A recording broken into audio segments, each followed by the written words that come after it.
De acordo com o Boletim Copérnicos, tivemos um novembro mais quente desde o período pré-industrial, com a temperatura 1,75 grau mais quente do que a média registrada entre os anos de 1850 a 1900. É o sexto mês consecutivo a quebrar recorde histórico de calor. Vamos chamar então a Arthur novamente, porque 2023 é um ano que vai ficar na nossa memória, né? Um ano de quebra de recordes, vai ficar marcado na história da meteorologia, né, Arthur? Exatamente, Priscila, porque é recorde em cima de recorde e eu nunca vi algo nesse volume aí, ao menos aí por todo o período que eu já, inclusive, estudei, né? Então, trouxemos aqui esse gráfico, que já é bem conhecido, né, que todo mês a gente traz, na qual essa linha mais escura representa aí a temperatura média mensal. Então, quando olhamos aqui para novembro, vemos aquele pico de intensidade que avisamos aí mês passado, que passou dos 2, e veja, em 2023, passando o recorde, que era o novembro mais quente, que era 2015, praticamente em 0,85, quase 1 grau.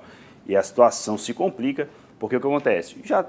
Só falta mesmo cumprir tabela de fechar o mês de dezembro para confirmar o ano mais quente da história, não tem como fugir disso, e a tendência é que se espera que até as temperaturas diminuam, porque agora é inverno, vai começar o inverno no hemisfério norte, consequentemente, por ser uma região mais continental e vai receber menos insolação, a temperatura vai baixar, mas não quer dizer que não esteja quente. Então espera-se que dê uma segurada aí nessas anomalias, porém não tem jeito.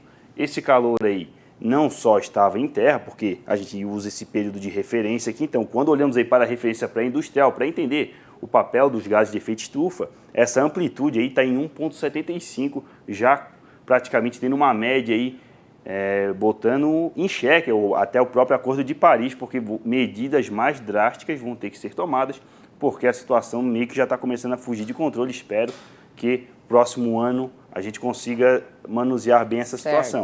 Porque quando olhamos aí para todo o globo, ó, isso aqui, tanto a temperatura aí sobre a superfície do mar como em terra, praticamente todas as manchas aqui em vermelho significam que a temperatura ficou acima da média.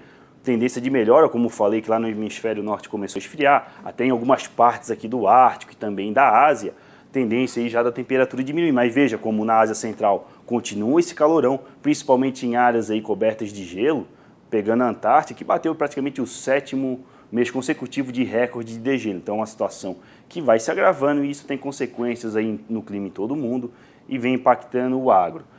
Agora a tendência é que, como vai ser esse ano que vem, precisamos esperar e passar esse inverno, porque se for um inverno muito rigoroso no hemisfério norte, pode ser que haja um contrabalanço de temperatura e a coisa não fique tão feia ano que vem. Ok. Mas a situação aí não é agradável, né? E a gente precisa, principalmente, eu estou esperando até encerrar a COP para ver tudo que vai ser discutido, porque, gente, precisa ter aí medidas políticas para a gente não passar mais um ano difícil como foi esse. Agora, rapidamente, plantio do algodão e a colheita do trigo, Arthur, para a gente encerrar.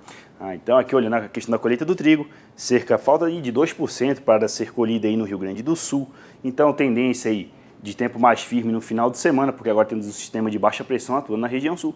O produtor gaúcho até deve finalizar os trabalhos em campo. Pior situação fica para Santa Catarina, que está aí com 83% aí da safra, então falta quase 20% a ser colhido.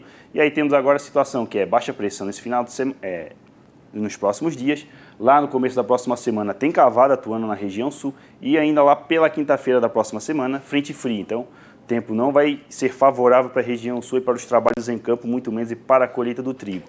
Quando olhamos para a questão da semeadura do algodão, aquele calorão e a ausência de chuvas fez com que o produtor aí adiantasse os trabalhos em campo, principalmente em Mato Grosso do Sul, Goiás e também até o produtor mineiro, já aí animado com a questão do algodão, sendo em Minas Gerais à frente com 16,7%. Então, a tendência é que essas chuvas estão retornando pouco a pouco na região, não está fazendo tanto calor, então precisam de uma boa situação para o algodão no Brasil Central. Obrigada, viu, Arthur? Até amanhã.